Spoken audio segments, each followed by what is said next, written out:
संदन जो समाजी कमन में तमाम घणियों खिदमतों रहियूं आहिनि। पाण हिन वक्त सचल ग्रुप जा चेयरमैन पिण आहिनि। सिगा इस्लामाबाद शाख पारां कयल समाजी कमन में हमेशा अहम किरदार रहियो अथनि। संदन आला कारकर्दगी ऐं समाजी खिदमतुनि जे एतराफ़ में सिगा फैज़ ग्रेजुएट शील्ड एवॉर्ड ॾींदे ख़ुशी महसूस करे रही आहे।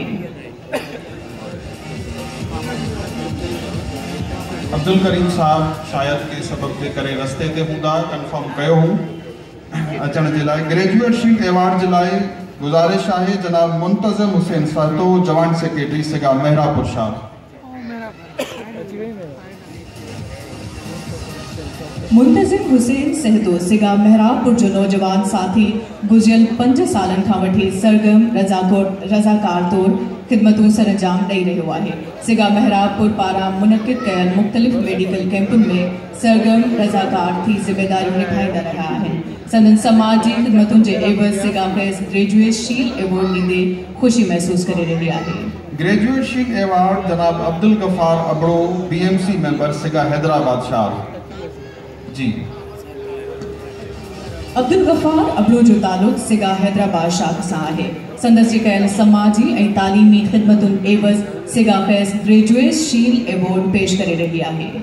अब्दुल गफ़ार अबड़ो साहब असांजे सिगा जा सीनियर साथी आहिनि। हिन सफ़र में मजमूई तौर ते असां सां गॾु रहिया आहिनि। अब्दुल गफ़ार अबड़ो साहब के ग्रेजुएट शील्ड एवॉर्ड हासिल करण ते मुबारकूं हुजनि।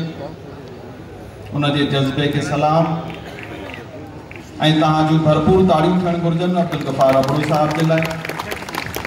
ग्रेजुएट शील्ड एवॉर्ड जे लाइ गुज़ारिश आहे जनाब अब्दुल सत्तार मेमन, सदर सिगा लाहौर शाख। जी अब्दुल सत्तार मेमन जो ताल्लुक़ सिगा लाहौर शाख सां आहे। संदस जे कयल समाजी ऐं तालीमी खिदमतुनि एवज़ सिगा फैज़ ग्रेजुएट शील्ड एवॉर्ड पेश करे रही आहे। अब्दुल सत्तार मेमन साहब तबियत जी नाचाकी जे करे कोन अची सघिया आहिनि। उनजो फर्ज़ंद उनजी शील्ड वसूल करे रहियो आहे। ग्रेजुएट शील्ड एवॉर्ड जे लाइ जनाब न्याज़ हुसैन जागीरानी, सदर सिगा लाड़कानो शाख के गुज़ारिश आहे त वधी अचनि। न्याज़ हुसैन जागीरानी। जी न्याज़ हुसैन जागीरानी कंप्यूटर जे शोबे सां लाॻापियल उस्ताद आहिनि। उनखे अलावा पाण समाजी कमनि में तमामु घणा सरगर्म थी सेमिनार वर्कशॉप मुनक़िद कराइण में महारत रखनि था। पाण सिगा सां 1996 खां मुख़्तलिफ़ उहिदनि ते रहिया आहिनि।